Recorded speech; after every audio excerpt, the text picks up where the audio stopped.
रेवंता multi state CGHS limited के पीड़ित सदस्यों ने आज द्वारका एसडीएम कार्यालय के बाहर शांतिपूर्ण प्रदर्शन किया। करीब 900 सदस्यों ने भाग लिया, जिनमें 300 महिलाएं शामिल थीं। प्रदर्शनकारियों का आरोप है कि प्रमोटरों ने 400 करोड़ रुपए की गड़बड़ी की और सोसाइटी को डिफंक्ट घोषित कर जमीन की नीलामी की कोशिश की जा रही है। ईओडब्ल्यू की एफआईआर संख्या 292/19 पहले ही दर्ज हो चुकी है। सदस्यों की मुख्य मांग है दोषियों के खिलाफ सख्त कार्रवाई और 4140 परिवारों के अधिकारों की रक्षा। एसडीएम द्वारका ने कार्रवाई का भरोसा दिलाया। मेरा नाम गुरचरण कौर है। मैं आनंद विहार से आई हूँ। मैंने 10 साल पहले 15 को अपनी हार्ड मनी बहुत मेहनत करके ट्यूशन्स करके ये पैसा पेमेंट करी है। इन्होंने हमें इतना विश्वास दिलवाया है कि आपको 21-22 में मकान अर्जेंट मिल जाएंगे, आराम से मिल जाएंगे, कोई परेशानी नहीं होगी। जिसके लिए हम आज दिन तक भाग रहे हैं, ना तो कोई रिस्पांस मिल रही है। हम थक गए हैं भाग भाग के। अभी हमारी हिम्मत भी नहीं है, कैसे भागे, कहाँ जाएं हम। हमें चाहिए फ्लैट, कहाँ रहेंगे, रेंट पे रह रहे हैं। इतना हार्ड मनी जो हमने अपनी इनको दे दिया है, ये लोग तो लेके भाग गए हैं। सब लोग हमारे साथ और भी जो जुड़े हैं, सब लोग परेशान हो रहे हैं। उसके लिए हम क्या करें? हमें तो अपना फ्लैट चाहिए बस, हमें पैसा नहीं चाहिए। हमें नहीं चाहिए पैसा भी, हमें जहाँ रहना वो चीज़ चाहिए। जिसके लिए हमने फॉर्म भरे हैं फ्लैट के लिए, फॉर्म उसके लिए हमें फ्लैट चाहिए और कुछ नहीं चाहिए, पैसा नहीं चाहिए। कितने सालों से आप चक्कर काट रहे हैं यहाँ पे? आप देख सकते हो, आप 10 साल हो गए हम चक्कर काट रहे हैं। ना तो फोन उठाते थे, ना कोई बात करते थे। पहले तो इतना अच्छा रिस्पॉन्स दिया। छावला गांव में जगह जगह जगह बोर्ड लगा के इन्होंने दिखाया, गाड़ियों में बैठा के ले गए, पैसा ले लिया। उसके बाद सब बोर्ड भी खत्म हो गए और आप अपना फोन भी नहीं उठाते। हमें पता ही नहीं कहाँ गायब हो गए। दफ्तर भी कहाँ गया, ऑफिस भी दिखाया था। आप जो एसडीएम ऑफिस आज आए हैं, हाँ जी, तो यहाँ पे इन्होंने क्या बताया? एसडीएम साहब से आप सब मिले हैं ना, तो इन्होंने क्या बताया? उन्होंने हमें विश्वासन दिया है कि आप सब लोग इकट्ठे हुए हैं, आप लोगों का सबका हार्ड पैसा है, किसी का ऐसा नहीं है, सबकी मेहनत का पैसा है। सब लोग जब इकट्ठे होंगे तभी इस चीज़ का डिसीजन लिया जाएगा। जितने लोग भी यहाँ आए हुए, सबका पैसा अपना हार्ड मनी है। कोई नौकरी वाला है, कोई प्राइवेट वाला है, कोई किराए पे रह रहा है, कोई कैसे रह रहा है, जैसे भी रह रहे हैं, सबको चाहिए फ्लैट। सब फ्लैट के पीछे ही आए। मेरा नाम डॉक्टर परिणीता जून है और हम आज एसडीएम द्वारका से अपना ज्ञापन देने के लिए आए थे। हमारे को ये पैसा लगाए 10 साल से ऊपर हो गया है और अभी हमारे को पता चला है कि ये ज़मीन ऑक्शन करके जो 22 एक और 20 एक 42 लोगों के लिए सबकी ज़मीन ऑक्शन करने के लिए इन्होंने जो ऑर्डर पास करे हैं उसके अगेंस्ट आए थे। एसडीएम साहब का रवैया बहुत अच्छा था, ही वॉज वेरी पॉजिटिव। इन्होंने बोला है कि आप हमारे को और चैनल्स भी बताए हैं, आप ऐसे प्रोसीड कीजिए। ही वॉज वेरी पॉजिटिव और हमें पूरा भरोसा है, जो हमारी स्ट्रेंथ है, क्योंकि जो बिल्डर प्रमोटर हैं वो तो ट्रेसेबल नहीं है, ना उनका ऑफिस है। वो तो सब कुछ अपना यहाँ से जो भी गबन करना था उनको करके एंड सेट फ्री होना चाहते हैं। इसलिए वो अभी सभी मेंबर्स को भी जो जिन्होंने कोर्ट केस डाला है उन पे दबाव डाल रहे हैं ताकि ये सोसाइटी लिक्विडेट हो जाए। और एक चीज़ और मैं ये नॉलेज में लाना चाहती हूँ कि सारी सोसाइटी 115 मेंबर्स को पे करने के लिए लिक्विडेट हो जाएगी, सारा ज़मीन ऑक्शन हो जाएगी, जो कि हमारे मेंबर्स नहीं चाहते। सिर्फ 2% मेंबर हैं जो अपने पैसे लेना चाहते हैं। और जैसे ही हमारी सोसाइटी में अभी तो एडहॉक कमेटी है, क्योंकि उनको हमने एसजीबीएम करके नो कॉन्फिडेंस मोशन के से सारी मैनेजमेंट को हमने उनके जो भी पदों से निरस्त कर दिया है।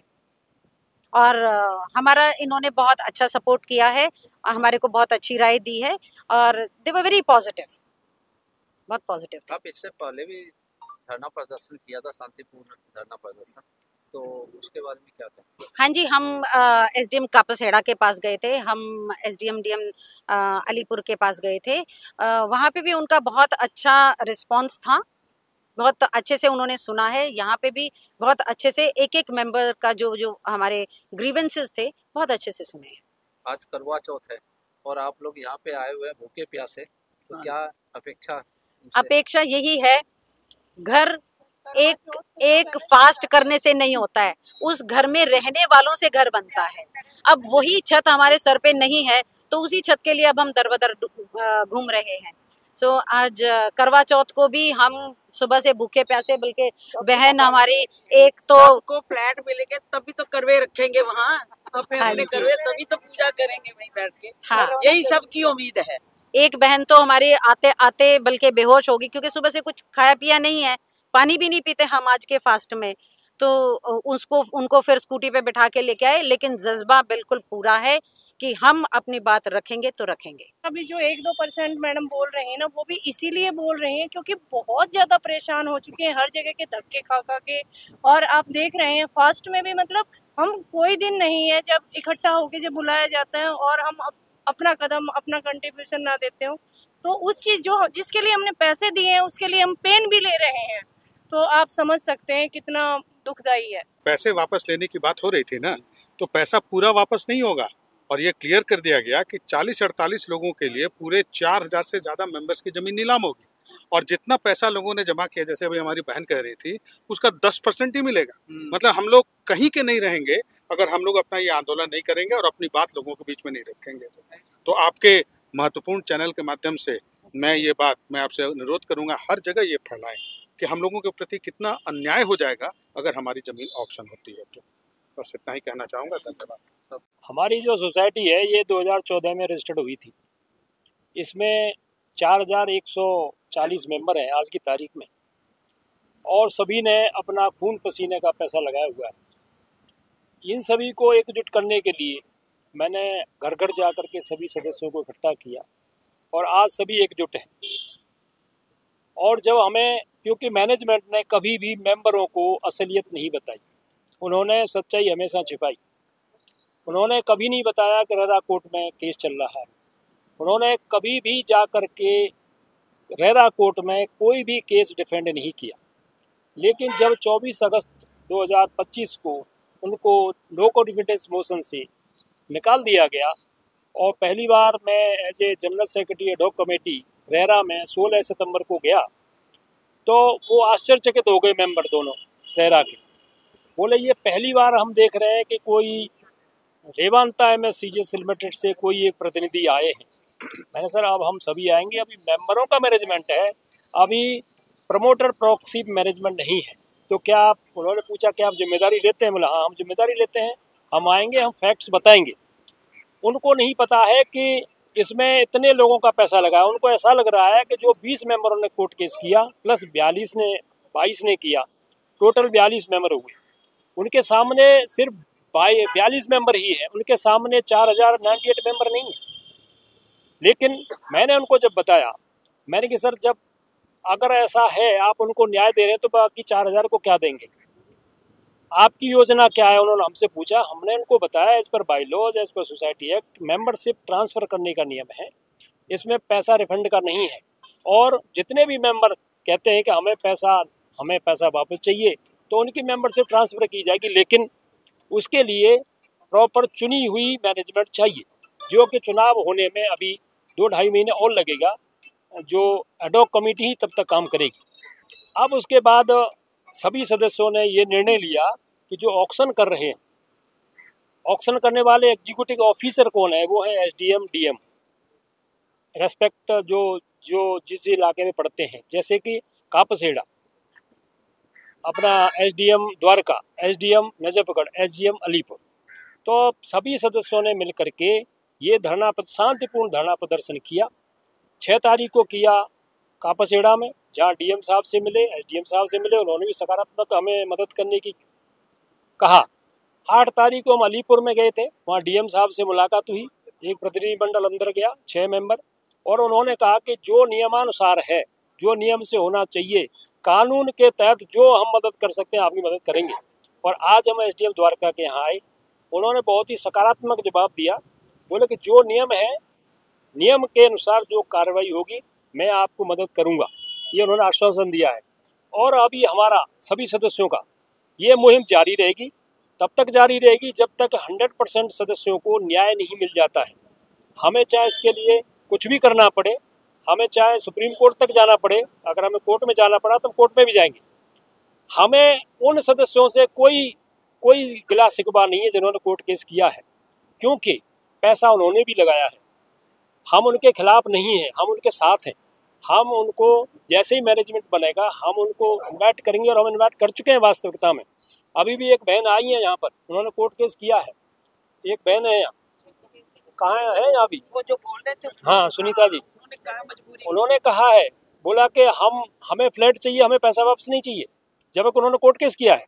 यानी कई मेंबर हैं, अश्विनी कुमार हैं और कई हैं जिनके मैं नाम आपको जिन्होंने मना किया है कि नाम न बताएं, तो कई मेंबर ऐसे हैं। हमारी मीटिंग हुई थी 31 अगस्त को, उसमें उन्होंने खुल के बोला था कि हमें पैसा नहीं चाहिए, हमें फ्लैट चाहिए, क्योंकि मेंबरों को ये पुराना मैनेजमेंट कोई आश्वासन नहीं दे रहा था।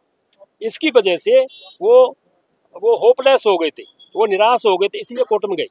तो हमारा कहना यह है कि हम सभी सदस्य एक हैं, एकजुट हैं और अंतिम क्षण तक हम इस लड़ाई को जारी रखेंगे। मेरा नाम राजेंद्र वत्स है, मैं पेशे से इंजीनियर हूँ। 2018 में मैं रिटायर होना था। 2015 में मुझे बहुत सारे होर्डिंग और बहुत सारे बैनर्स और ये जो सेल्स के जो लोग थे उन्होंने अप्रोच किया कि रेवांता मल्टी स्टेट CGHS यहाँ पर सस्ते भाव में फ्लैट मिलेंगे।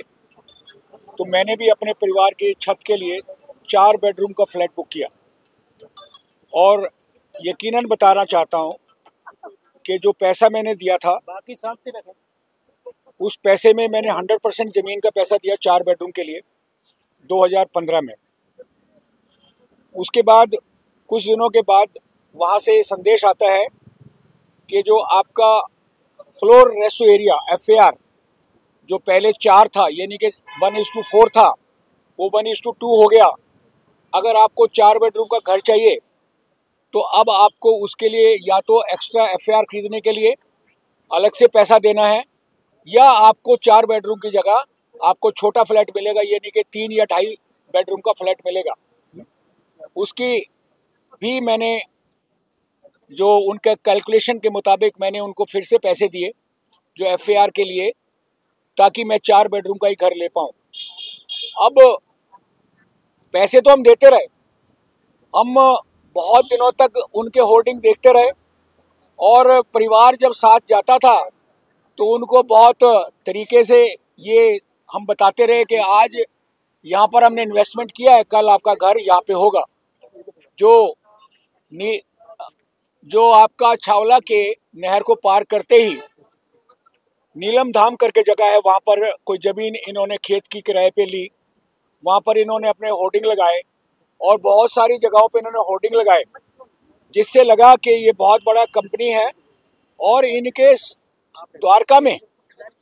इनके द्वारका में हर सेक्टर में सेल्स ऑफिस हुआ करते थे, सेल्स ऑफिस थे हर सेक्टर में, और इनके जो सेल्स रिप्रेजेंटेटिव थे इतनी स्वीट टॉक्स करते थे कि जैसे घर कल मिला और या परसों मिला। अतः उन्होंने हम लोगों को ये कहा कि 4 साल के अंदर अंदर आप लोगों को फ्लैट मिल जाएगा। ये एक ड्रीम था, क्योंकि उसके 2015 में जब मैंने इन्वेस्टमेंट की तो एक सपना ये साकार होता दिखाई दे रहा था कि 2018 में रिटायर होऊंगा, 19 से अपने घर में अपने बच्चों के साथ रहूंगा। अब ना तो वो बोर्ड है, ना वो होर्डिंग है, ना वो लोग हैं, ना वो सेल्स ऑफिस है, ना वो प्रमोटर्स हैं, ना कोई भी आपको अब जवाब देने वाला नहीं था। लेकिन जब हम इसकी गहराई में गए, जब हम सारे पीड़ित लोग इकट्ठे होकर जब हम लोगों को समझ आई, तो समझ ये आई कि ये दुनिया का सबसे गंभीर ये एक स्कैम है। इन्होंने पहले क्या किया, बहुत महंगे रेट की ज़मीन दिखाकर हम लोगों से पैसे लिए, वहाँ से इन्होंने पैसों को साइफन किया, और उसके बाद ये लोग एक ऐसी मैनेजमेंट बना के साइड हो गए, जिस मैनेजमेंट ने जो हमारे भाई लोग, जो बहन हमारी पीड़ित थी जो रेरा कोर्ट में इसलिए चले गए क्योंकि उनका सबर का बांध टूट गया। तो वहाँ पर जाके उन केसेस को मैनेजमेंट को डिफेंड करना था, वो जानबूझकर नहीं किया गया, ताकि वो सारे केसेस वो लोग वन साइड उनके एग्जीक्यूशन ऑर्डर हो जाएं, और जो ज़मीन अभी है, जो बची हुई ज़मीन है, उसका भी नीलामी होके ये हम लोगों को किसी तरह का कोई, उसके बाद फ्लैट का ड्रीम खत्म। तो हम लोग ने जब एक SGBM करके और उस मैनेजमेंट को पहले हटाया, तो हम लोगों के सामने कुछ बहुत ही कर्मठ लोग आए, जो अभी हमारी एडॉक मैनेजमेंट है। मैं तो बहुत शुक्रगुजार हूँ इन लोगों का। ये चट्टान की तरह आगे खड़े रहते हैं और इस काम को पूरा करके दिखाएंगे, ऐसा मुझे पूरा विश्वास है। और ऐसा ही मेरे सब 4100 जो बाकी मेंबर्स हैं उनको भी विश्वास है, और हमें पता है ये करके देंगे। सवाल सिर्फ इतना ही नहीं है, सवाल ये है कि 10-11 साल से जो लोगों की इन्वेस्टमेंट डूबी हुई है, सरकार को भी हम इस माध्यम से बताना चाहते हैं, चाहे वो केंद्र सरकार हो, चाहे दिल्ली सरकार हो, या दिल्ली की एक्स सरकार हो, इन सब लोगों को भी ये हमारा संदेश लेना पड़ेगा कि हमारे साथ जो अनर्थ हो रहा है, इस अनर्थ पे आप इंटरवीन करिए, हमें न्याय दीजिए, हमारे को हमारा आशियाना दिलाने में मदद करिए। हम आपके तभी जो है ना शुक्रगुजार होंगे, नहीं तो हमारा जो आज हम एजिटेशन करने आए हैं, हमारा अगला हम भूख हड़ताल पे बैठेंगे। और मैं आपको बता रहा हूँ, मैं तो अनशन ऐसा करूँगा चाहे मेरी मृत्यु क्यों ना हो जाए, मैं उस अनशन पे बैठ जाऊँगा। मुझे घर चाहिए, मेरे घर का सपना जो टूटा हुआ है, मेरा घर जो बर्बाद हुआ, आज मेरे बच्चे मुझे कहते हैं तुमने जो डिसीजन लिया वो गलत था। मैं ना घर का रहा ना घाट का। इसलिए सरकार से मेरी विनती है, आप इंटरवीन करिए, चाहे किसी भी विभाग का ये काम है, वो आगे आगे हमारी मदद करें। इसलिए मैं ये कहना चाहता हूँ, सब लोग यूनाइट हैं, इनको घर का जो सपना है वो पूरा हो। और एक बात कहना चाहता हूँ, इस मैनेजमेंट ने एक और एक गेम किया, हमारे मेंबर्स को 2 हिस्सों में बांट दिया। जो 2 हिस्सों में बंटने वाले लोग हैं, उन लोगों को जिनका किसी भी वजह से एडॉक कमेटी से या ARM से किसी तरह का भी अगर उनका निजी कोई ऐसा लगता है कि उनको किसी से प्रॉब्लम है, उसको ख़त्म करके अपनी इन्वेस्टमेंट को बचाने के लिए अपने घर की वापसी करें। आप आइए, आप ज्वाइन होइए, आप इस स्ट्रेंथ में हिस्सा बनिए, क्योंकि इन्वेस्टमेंट आपकी भी है अगर आप सच्चे इन्वेस्टर हैं। और यदि आप इस अटैचमेंट के फेवर में हैं कि अटैचमेंट हो जाए, तो आप बेशक ना आए। हम आपको ये भी कहेंगे कि फिर आप इस सब प्रोजेक्ट के जो ना आप पार्टनर हैं, आप हमारे सबके विरोधी हैं। धन्यवाद। हम लोग ईस्ट ऑफ कैलाश से हैं, दिल्ली से हैं। जब शुरुआत में स्कीम आई थी तो जो अट्रैक्शन था, अखबार में आए हुए इश्तिहार थे जिसमें था प्रधानमंत्री की फ़ोटो के साथ नीचे क्या आवास योजना, लैंड पूलिंग आवास योजना करके ऐसे स्मार्ट सिटी और सारा द्वारका में, तो वो चीज़ें जो थी वो अट्रैक्ट कर रही थी और प्रधानमंत्री की क्रेडिबिलिटी जो थी वो सामने थी। तो उसको लेते हुए कि हमने इसमें इन्वेस्ट कर दिया बिना बहुत ज़्यादा जांच पड़ताल किए हुए, ये सोच के भी थी कि स्मार्ट सिटी होगा, अच्छा होगा, प्रधानमंत्री की फ़ोटो के साथ आ रहा है एडवर्टीजमेंट इतना बड़ा, तो यू ट्रस्ट प्राइम मिनिस्टर। उसके बाद जो कुछ हुआ ये सब ने बताया, सबके साथ हुआ। 25 लाख रुपए हमारा भी लगा उसके अंदर जो पड़ा है। अब कितना पड़ा है और कितना नहीं है वो हमें नहीं पता है, पर एक होप ज़रूर है कि एक दिन वो घर मिलना चाहिए था जो 10 साल पहले आ जाना चाहिए था। अब शायद और 5 साल बाद आए अगर आना है तो। बट इसमें हम सिर्फ यही रिक्वेस्ट करेंगे कि हमेशा जब भी बात उठती थी वो कहते थे अब ये सरकार है, वो नहीं चलने देता, ये नहीं होने देता, इसलिए नहीं चल रहा है, डिले हो रहा है। अब जब सरकार एक है सेंटर में और स्टेट में, तो हमारी यही रिक्वेस्ट है मुख्यमंत्री से कि काइंडली इसमें देखें। और ये जो ऑक्शन वगैरह की बात है ये अनजस्ट है सारे रेजिडेंट्स के लिए, जो सबका हार्ड एंड मनी है, सब ये मिडिल क्लास लोग हैं, इन्वेस्टर्स इनमें शायद ही कोई हो, तो इनका हेल्प करने के लिए, सबको बचाने के लिए आपका इंटरवेंशन और ये ऑक्शन रोकना और प्रोजेक्ट को आगे बढ़ाना, इसी की हम आपसे गुजारिश करते हैं, रिक्वेस्ट करते हैं। एक नियाज़ खालिद है, मैं ओखला जामिया से आया हूँ। मैंने इसमें 14 का आखिरी से 15 से डिपोट जमा किया और 100% लैंड कॉस्ट दिया है। उस वक्त लैंड कॉस्ट दीजिए था ताकि मुझे सस्ता पड़ेगा और मुझे घर टाइम से मिल पाएगा। इन्होंने हमें बताया कि हम 21 तक आखिरी पत्थर लगेगा उसमें, उसके बाद कोई भी काम नहीं होगा, हमें ये बताया था। उसके बाद से हम तब से लगे हुए हैं, तब से उसकी मेहनत कर रहे हैं। उसके बाद कोई ना फ़ोन उठाना, ना कोई ईमेल का जवाब देना, ना कोई प्रॉपर हमें कोई इंटरटेन करना, कुछ भी नहीं। कभी वो बताते हैं कि वहाँ DD में जमा नहीं हो पाया है, वहाँ काम नहीं हो पा रहा, सरकार करने दे रहे हैं, वो ये नहीं कर रहे हैं, वो ये कर रहे हैं। अभी हम जो देख रहे हैं सेंटर में भी आपकी गवर्नमेंट है, यहाँ पर भी सेम गवर्नमेंट है। तो मेरे हिसाब हम सरकार का अनुरोध करेंगे कि वो हमारे मदद करे, ताकि हमारे जो 4000 मेंबर्स यहाँ पर हैं, ताकि उसमें वो उनको घर मिल पाए। इसलिए इतनी कह के आपको गुजारिश करूँगा कि हमारी बातें सुना जाए।